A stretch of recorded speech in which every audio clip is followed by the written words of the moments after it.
Tonight, get your bets ready. We're taking you inside the world of online gambling in The Loop. Plus, an inside look at the Asparagus Festival? Yeah, that's right. We'll show you what it is and why it may be the greatest thing ever. And actor and World Poker Tour host Vince Van Patten stops by.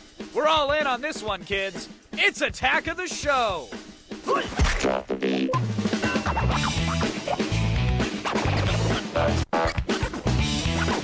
going on here? Pick up on this.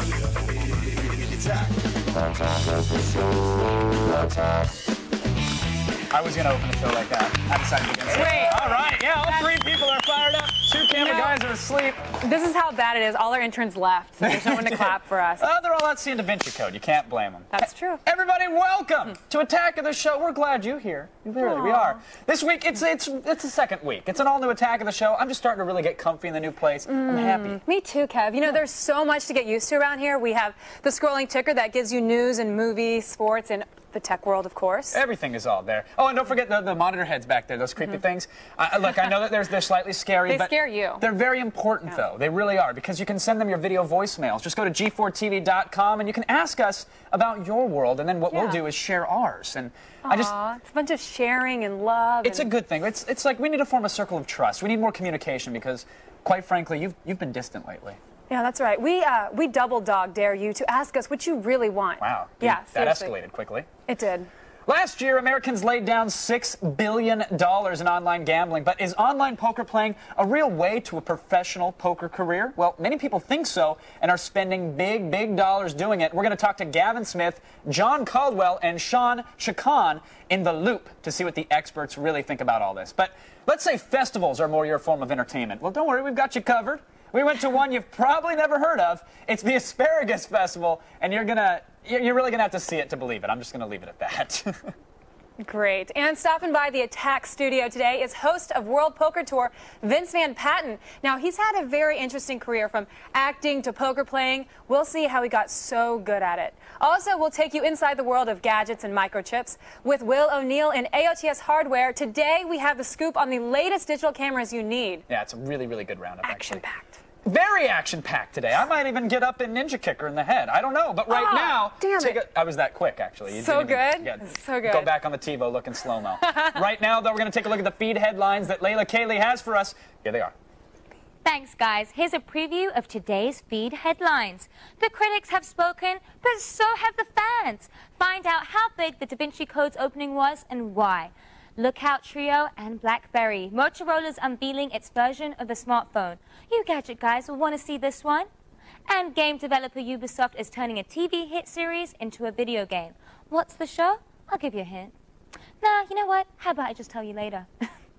I'll be back in a bit with the full stories. And remember, you can always go to g4tv.com for the latest. Back to you, Kevin and Olivia. Thank you, Layla, for that. Da Vinci Code, man. We talked about it on Thursday. $224 million opening weekend. Big. Ridiculous. Big. I think it was like the 12th or 13th biggest opening of all time. What was the 11th? Caddyshack 2. Oddly Nice. enough. Really Oddly good. enough. Gopher sells tickets. Gets the butts in the seats. But no, apparently the critics don't matter. All the booing and the jeering doesn't matter. America wants to see this movie. Internationally, people want to see the movie. Well, you know, I got mixed reviews from. I have a friend who saw it, but she had never read the book, and she loved it. Now I have a lot of friends who've read the book and hated it. I guess when you have a reference to it, you don't really see Tom Hanks as the character. You don't see Ron Howard. I'm a big Ron Howard fan and Tom Hanks fan. So of course you were first in line to. Yeah, and I loved it. Oh, you did? Yeah, I loved it. I watched it this weekend. I 224 million. 223 million without me. Ah, gotcha. There you go. She very expensive Support the theaters arts. in her neck of the woods, apparently. Well, we're going to hear the ghettos of Japan is where it is. We're going to hear more about the box office weekend a little later in the feed. But today in The Loop, we are talking online gambling. Question is, are you much of a gambler? Are you? No, I'm not. Really? I hate to, I don't make money, so I hate to lose it. Oh. It's kind of one of those things. But we want to know what you think here. So there's a poll question going on. Yeah. It's on your screen right now. What is it? Well, are online poker players real poker players?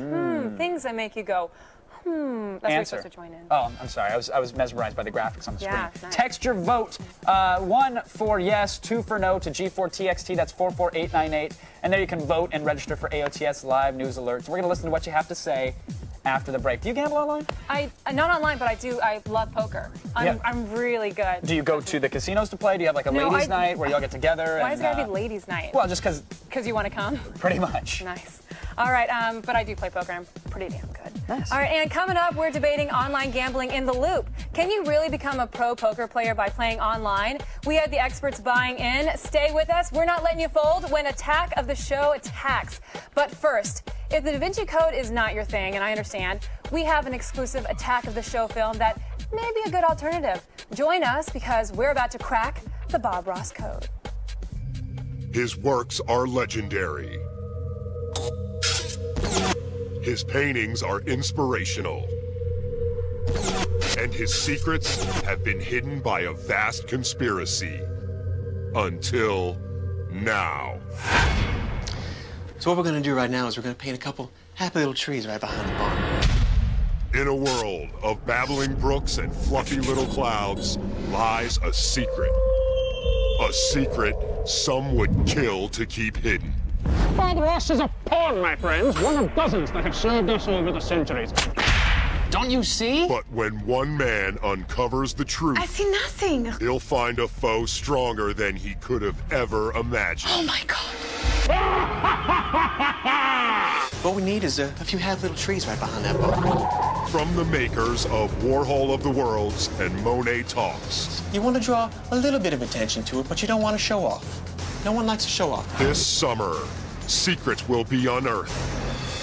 Truth will be revealed. And big old oak trees will be put, let's say, over here by the lake. Yeah, that'd be nice. There you are. You have your happy little forest, happy little trees, happy little barn.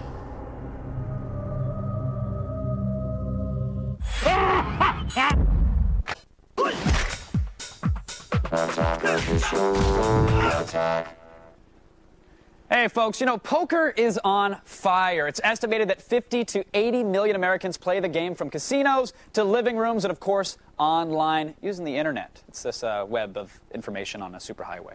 Online poker is more popular than ever, with millions in cash being wagered every single day. But the question is, playing poker online? It's a good one. Is it a viable gateway to a professional career? Well, our panel of experts has the answers for you in The Loop.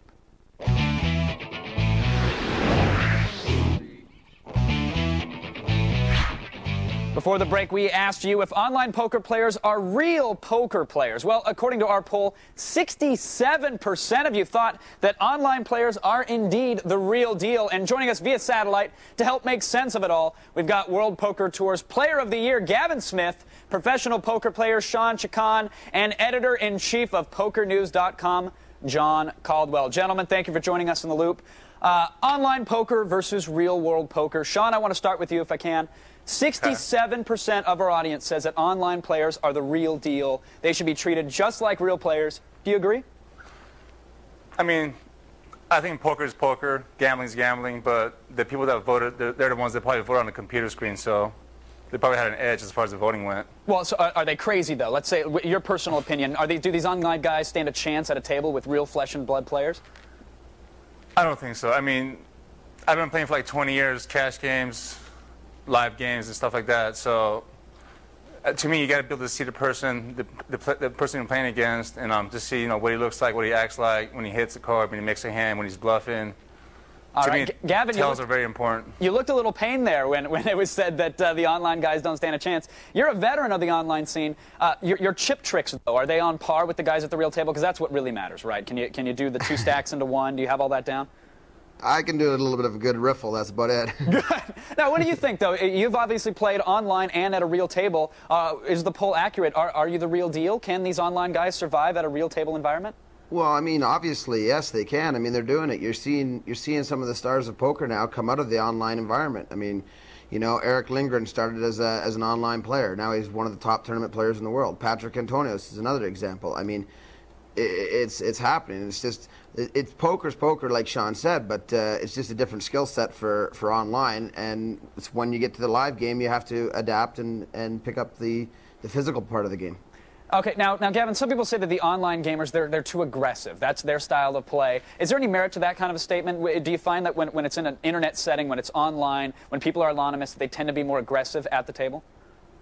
I think typically the new breed of online players play more aggressively than the old live players do. But I think I don't think that's necessarily because of they're coming from the internet. I think it's just because it's becoming more and more clear that aggressive poker is winning poker, and that's just the way to go. And these are smart young guys that are getting off the internet, and they're just figuring out the best way to win. Now, John, you're a veteran of the tournament scene. You've seen thousands and thousands of games go down. Do you agree that aggressive is the new style? Is it emerging has the style of poker evolved to where everybody is all in any chance they get? Well, I don't know that if it's everyone's all in every chance they get, but certainly, as Gavin said, aggression's rewarded. That's the new. If you stick your chips in, there's a number of ways you can win. We see it more and more every day. These guys are going after it, and they're going after it hard. Now, Sean, when you sit down at a table and an online gamer is next to you, are you concerned at all about that aggression that they might have? Does that throw you off as a player, or are you ready for it? No, I just play my hands. I just try to play the cards that I'm dealt with, and playing aggressive. Anybody could play aggressive, but it's just a matter of knowing where you're at. You can play aggressive all day long, but if you keep giving your money away, then you're just being a really bad player. You just got to be able to lay down hands if you know you're beat and just keep taking the pots if you know you got the best hand, really. Now, and I think it's a bigger difference between cash game versus tournaments, too, also. It's not just online and cash, like live games. It's a big difference between tournament and cash games also, so that's the big discrepancy that maybe a little bit of added pressure there in the tournament setting, then. Well, tournaments, you just playing to survive and win a tournament. Cash games, you're taking shots, you're playing for real money, and just different world.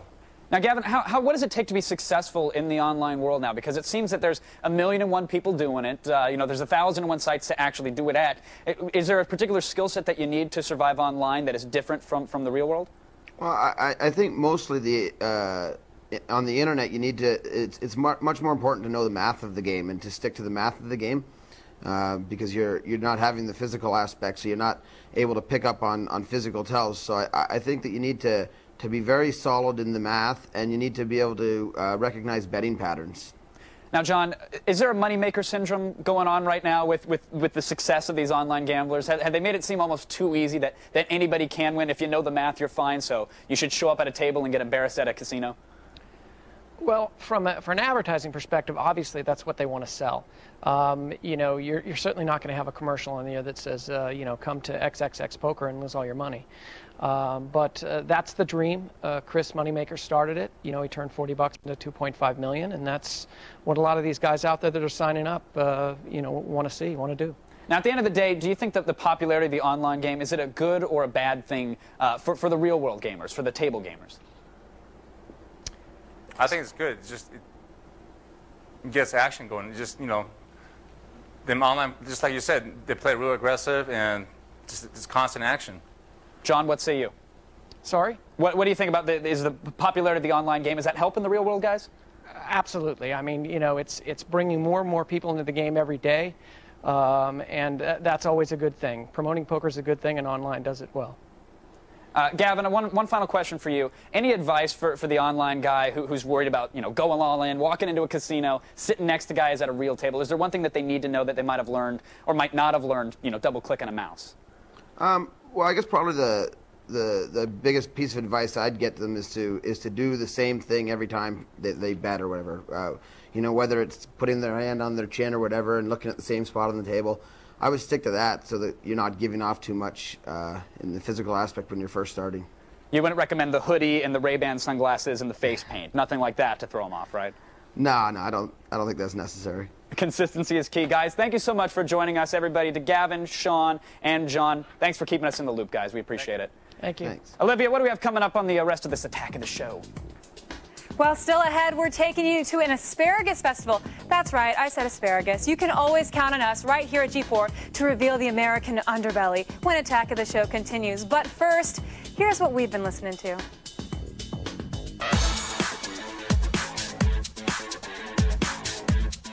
Tool, 10,000 Days. Secret Machines, 10 Silver Drops. Gnarls Barkley, Saint Elsewhere. Dub Trio, new heavy. Wolf Mother, self-titled.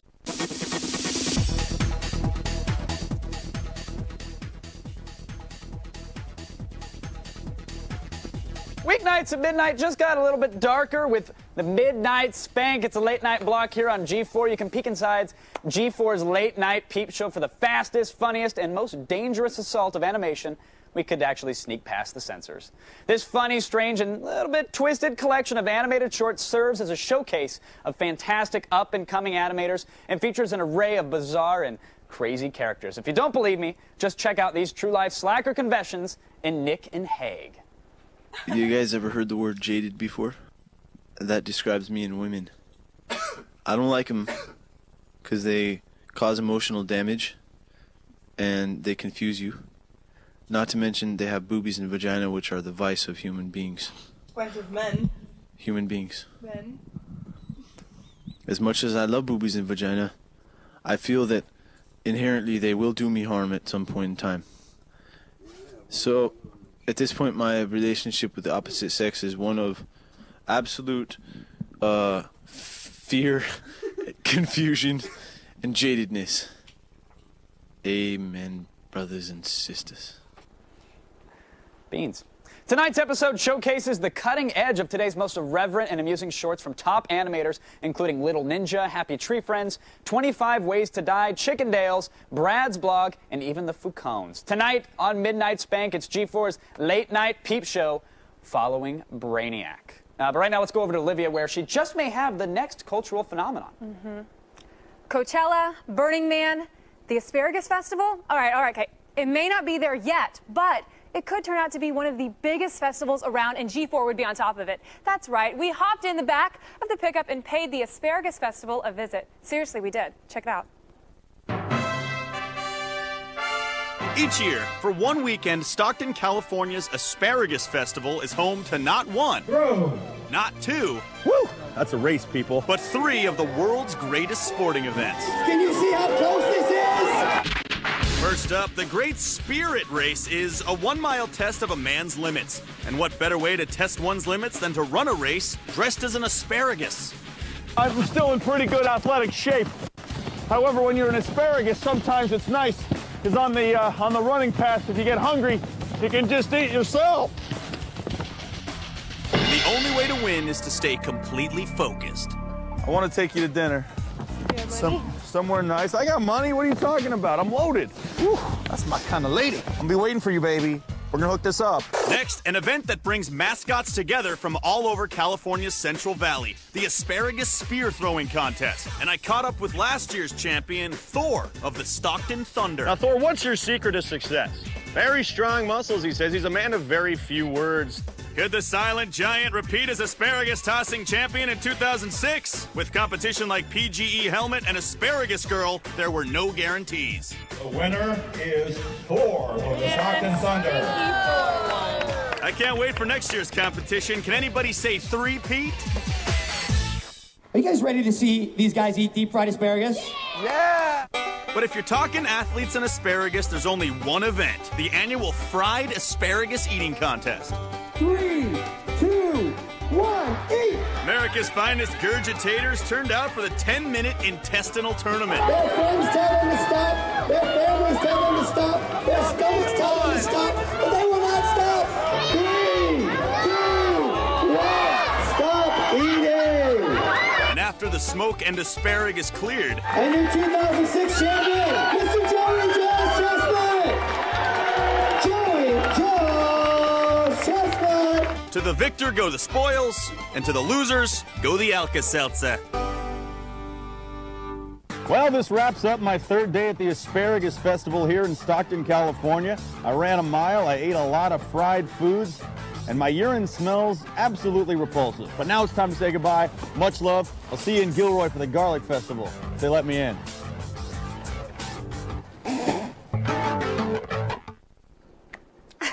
Yeah. Tasty. Yeah, I have to say, I'm really impressed that G4 put out the big bucks for your outfit. Well, yeah, that was a real quality custom job right there. Nice. Nice work. Got to tell you, what the porta potty smell like? Not good. Yeah, I can Not imagine. good. How much did you eat, actually? You know, I didn't eat a lot of asparagus. I drank a lot. I had an aspartini. I had an No. aspargarita. They have alcohol in it? Yeah, an asparagus beer. Is it good? Yeah, real good. Awesome. That's disgusting. But not really. It was tasty. In fact, I'll whip you up an aspargarita a little later if you want to come hang. I'll hang around for that. Nice. Well, still ahead, World Poker Tour host Vince Van Patten stops by. He'll give you the secrets on how to become a poker pro, just like me. And bored of your bookmarks? You know, is Drudge just not cutting it anymore? No worries. We've got some new sites for you when we go around the net. Stick around.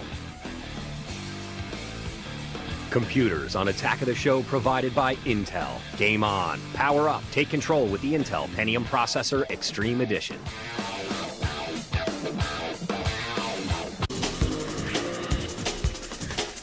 Welcome back, everybody. Coming up in this half hour, actually, the ticker will still tick the news you care about on the bottom of the old screen, and the monitor heads are still going to stare at you, wanting to answer your video voicemails. They got to send them in order for that to happen. Though. And you can be on TV with us. It's not that hard, really. No, They seriously. just caught me walking down the street on Hollywood. I was And like, once hey, it happens, I'll do it. it's really not that awesome. But do it anyways. Try it. G4TV.com. Send us your questions. We'll answer them. And this Thursday is Live Music Thursday, brought to you by Dentine Ice. Our band this week, Family Force 5. Nice. Nice. I like the name. But first, the news is still breaking, and you need to be served the info. Here it is, folks. It's the feed. I'm Layla Cayley, and I have your feed. First off, movie news. It was a huge week at the box office, and I have your top 5. Robin Williams and his family comedy RV came in 5th place with $5.1 million. In 4th place, Poseidon brought in only $9.2 million. In 3rd place is Mission Impossible 3, bringing in $11 million, topping the $100 million mark. 2nd place at the box office belonged to Over the Hedge, grossing $37.2 million. And the number 1 spot was All Da Vinci Code. The Tom Hanks film was a runaway winner at the box office, earning $77 million in the US and a record $147 million worldwide. The huge opening was a bit of a surprise since reviews have been very negative, but the fans of the book remained loyal. It's a bird, it's a plane, it's the newest, hottest trailer. We're getting another peek at the Superman Returns movie, and the latest trailer is getting lots of buzz on the web. Rumors are now circulating that the film could cost $300 million. That would make it the most expensive film ever made. Superman Returns flies into theaters June 30th. At least one part of the ABC's Lost puzzle has been revealed. It's been announced that the hit show is being reincarnated in the gaming world. The deal was struck at E3 when J.J. Abrams met with Ubisoft. The Lost game will be released for both home and handheld consoles, as well as for PCs. It is scheduled to hit stores sometime next year. ABC says it's developing the game, keeping in mind the core viewer as well as the core player. TiVo is introducing the TiVo Guru Guide today to many of its subscribers. The company has enlisted a team of critics, editors, and experts to pick your programs of interest. They will be creating virtual networks by connecting magazine sensibilities to TV. Already signed on to be your TV concierge are Entertainment Weekly, Vanity Fair, and Sports Illustrated. Remember when people just got the TV Guide like me? Alright, not funny. Hey Gadget guys, did you hear the BlackBerry and the Trio have competition? Motorola has unveiled the Q phone, and Verizon Wireless plans to start selling it at the end of May. The Slim Q phone has a miniature keyboard and runs Windows applications. It will also allow users to check email and download data. The Q phone will be offered for $300 with a $100 instant credit. Nice. And finally, attention Volkswagen fans.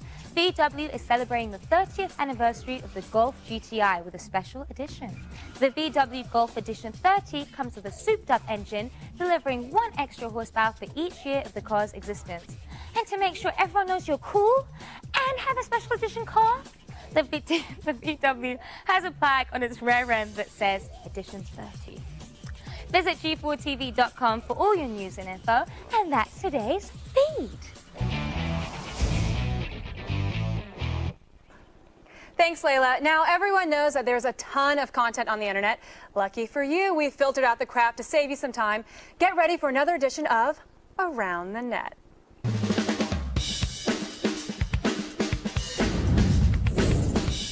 Boom.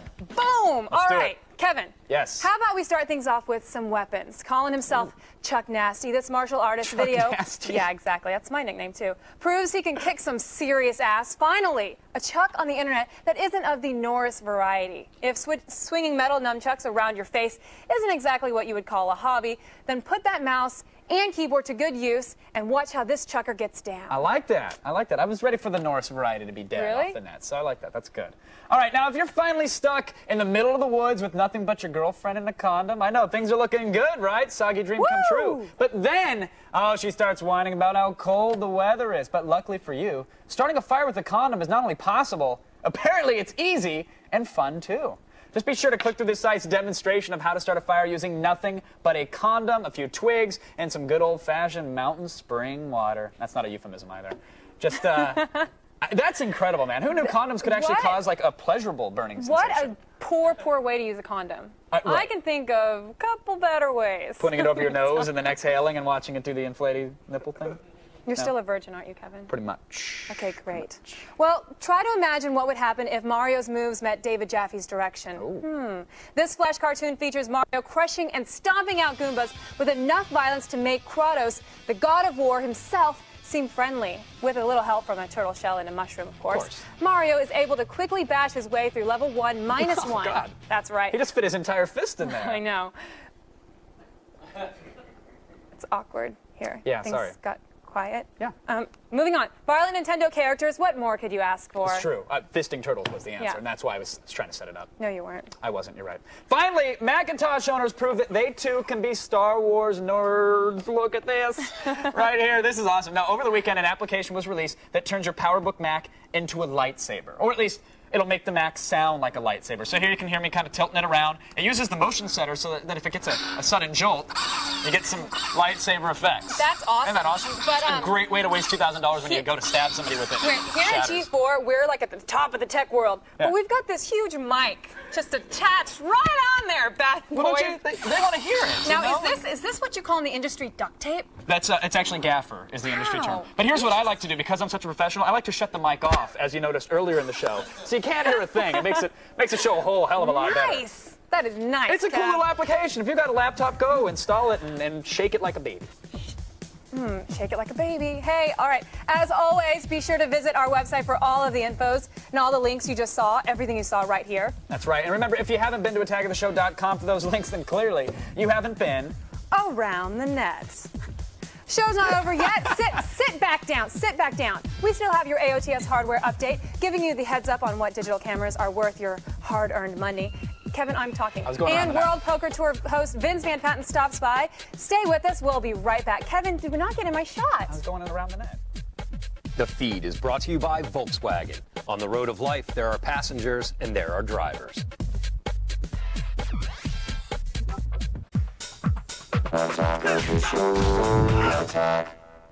Oh, America. Your love for poker just can't be denied, and our next guest has parlayed a successful acting career into casino stardom as host of the Travel Channel's World Poker Tour, and he's one of the most dangerous actors turned pro poker players on the circuit. There's a lot of poker talk today, my friends. It's my pleasure to welcome Vince Van Patten to the show.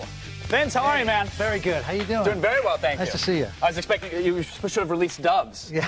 That would have been an amazing entrance. Next time Yes, it I'll would, make yeah. sure we get that produced for you. Yeah. Welcome, though. Thanks for coming on. Thank you. Good Lots to of be here. poker talk today because apparently there are like 12 to maybe 14 people in the world that are playing the Texas Hold'em right now. Are you one of those people? Well, that is the game. You know, the game of choice now is No Limit Texas Hold'em. It's, you know, they say the Cadillac of poker games. Right. It is a great game. And the thing about why it's so exciting on TV is that you're watching average, normal people put up their money. I mean, usually like in a major event, like a tennis event or the Masters, you can't get in.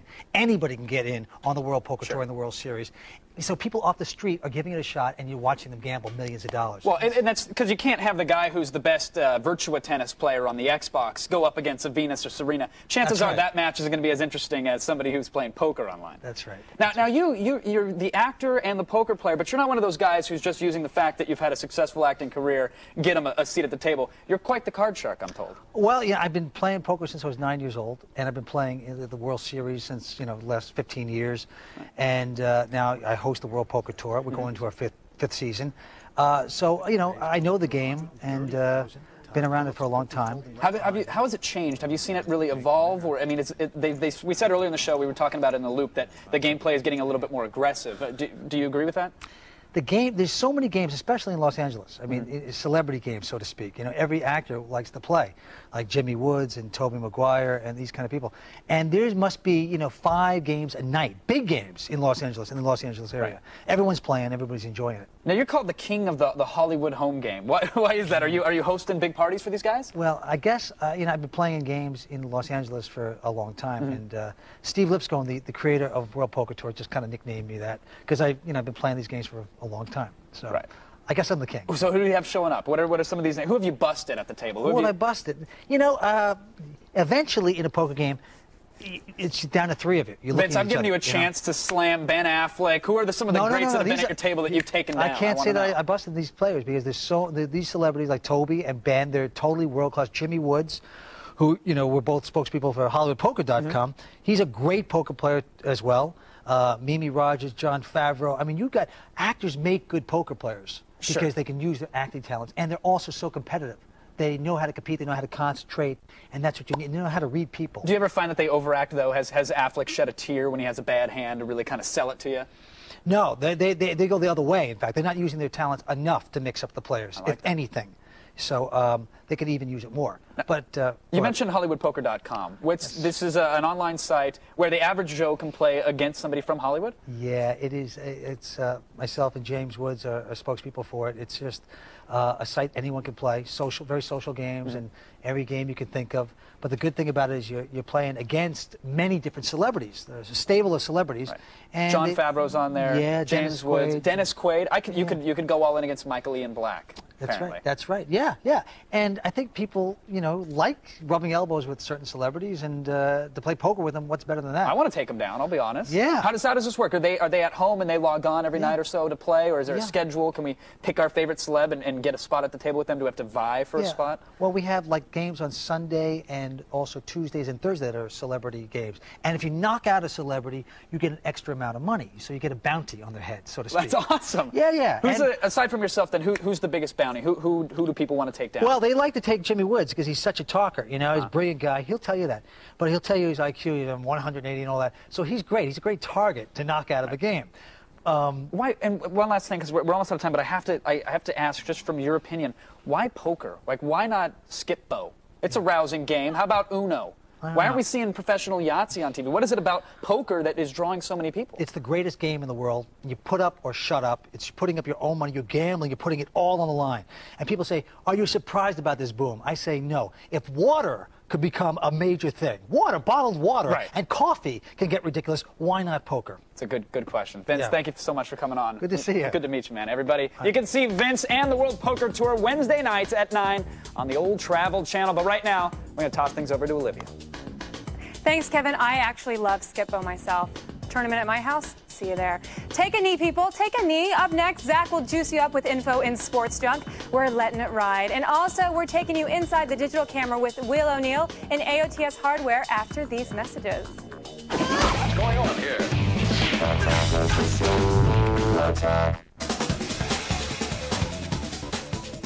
Digital cameras have quickly replaced the one-hour photo, but which camera is the best out there to buy? Will O'Neill has your answer in AOTS Hardware.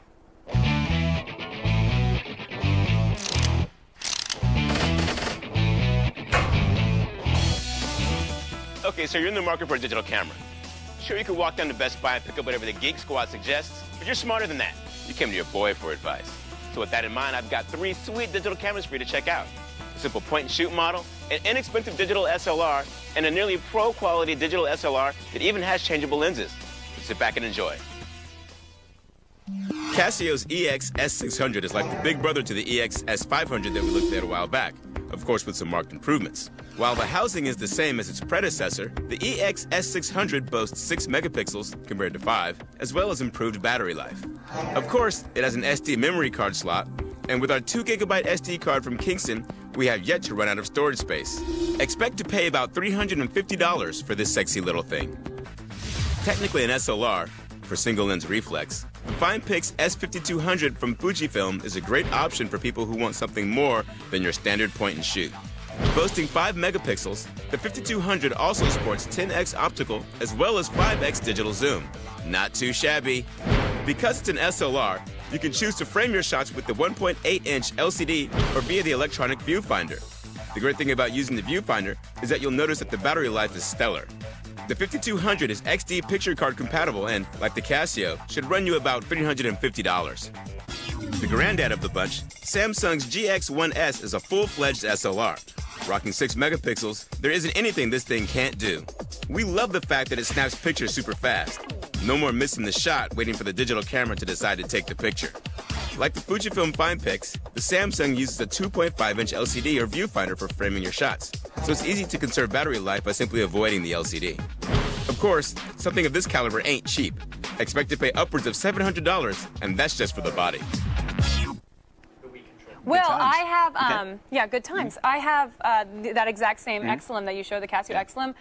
It's got a 2-inch, screen. It's great, 6 megapixels. But when I want to do like an action shot, you can't really capture that. It's slow. Yeah, it's very slow. Which is why I prefer the FinePix. It has like a really fast shutter. It has good battery life, 5 megapixels like the one that you have. But it's a good camera. It's a little bit bulky, but it's fast. I can like take a lot of action shots pretty quickly and things like that. And I don't really miss the shot. All right, sounds great. Well, maybe I'll just take that one from you. No, I don't think so. That's right. Seriously, no pictures. That's Joe. right. Come on, come on. Seriously, no pictures. Yeah, you're a lioness. No, seriously.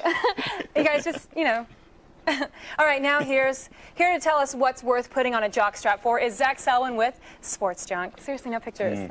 Thanks, Olivia. Those are low-rise. Right now, we're turning to the wide world of sports, and not those sports where you have to get all sweaty and inject steroids into your glutes. No, I'm talking video game sports. Now, we were at E3 a few weeks ago, and there are more great sports titles coming out this year than ever before.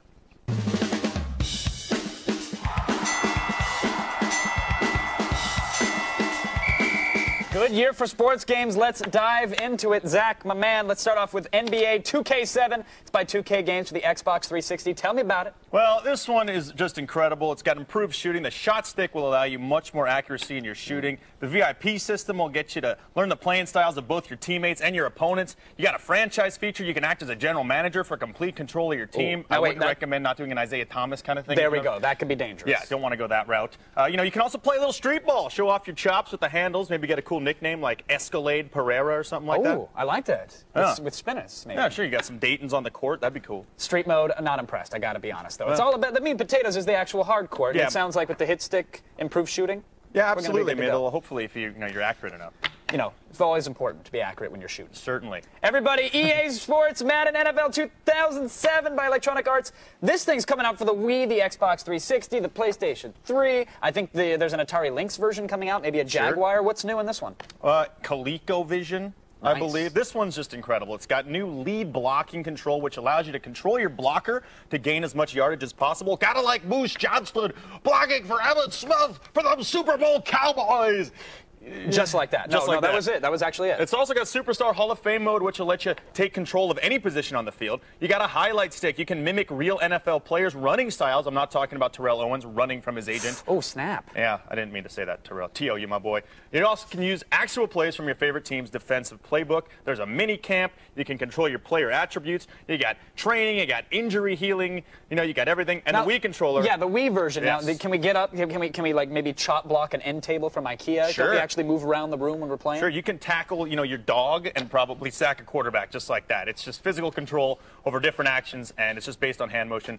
For instance, if you want to throw a bomb, you kind of maybe do a little softer thing like that. Little ginger lob. Little ginger. You want to throw a bullet in there, you just kind of, do something like that. Shank it like it's a man in the shower. Exactly. So, all good. All right, now it's time to look at the college games. These come out first. People typically look to these to guide the rest of the next-gen games. NCAA Football 07 by EA, of course, for the Xbox Full Circle. What do we have, Zach? Well, this, again, very similar to the Madden, but it's got a momentum system, which will allow you to take advantage of opportunities in the team-dominated games. And you also got smarter fans in this. They react dynamically to the games played, which means they're probably not drinking as much because they ban booze at all college games. You can also recruit during the season with coaching contracts, probably get like an illegal apartment, sort of like what Matt Leinart was rolling in all those last 4 years for USC. You got star tracking, you got stat tracking, you got mini games, you got tug of war, there's bowling, there's option dash, you got ESPN tickers on the side, you get scores going throughout the whole thing. Plus, you can play like Southwest Missouri State which that's my favorite football team. Tug of war and bowling, you lost me. Yes, Those don't sound exciting. What does sound exciting, of course, is table tennis. Hey. How about Rockstar presents table tennis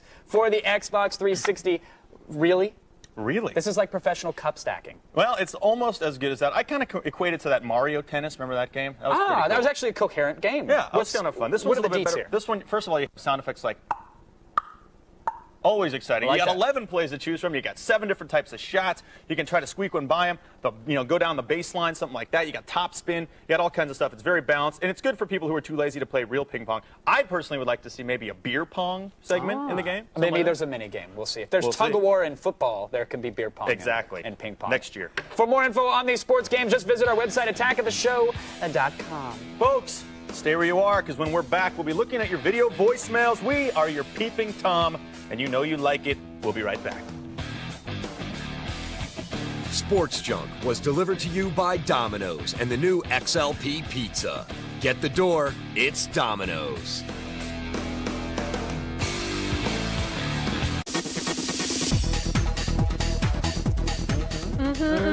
Let's check our video voicemail. First up, we have David from Tacoma, Washington, with a very nosy question about online poker. Yo, this is David from Tacoma, Washington. Guys, have you ever tried making any money on that online poker? Oh, yes, that online poker. That's the You kids don't are play talking poker. about that. I don't. If I'm spending money online, it's got to be for weird, crazy, like German fetish porn. But definitely not spending it on I card lost games. someone's money on online poker because Did I didn't you? want to do it myself, so I played on theirs and I lost. Were you logged in as them? Sorry about that. That's messed no, up. I was with them. I wasn't like just breaking in. I was with them and they let me play. Well done. Way to lose Thanks. another man's money. Including yours. Yeah. Well, that's all the time we have for voicemail. To submit your own video chat, go to g4tv.com/video voicemail for details. All right, everybody, but you got to stay with G4 all night. Up next, we've got back-to-back episodes of Star Trek: The Next Generation at 10, back-to-back man shows. That's a lot of trampolining. Followed by some original Star Trek, and then we're going to end the night right with Brainiac and G4's late night peep show. Really, we have you covered, but that's our show for today. It is, sadly enough. Thanks to our guests, Vince Van Patten, Gavin Smith, John Caldwell, and Sean Chacon. Want to play some Go Fish? I do. Or Skip-Bo? I totally beat you. Do you really play Skip-Bo? I do, and Uno. Wow. We're going to be back tomorrow, folks. Same time, probably the same couch. I'll wear something But I'll be different. closer, like this. What's And up, spiritually. Kevin?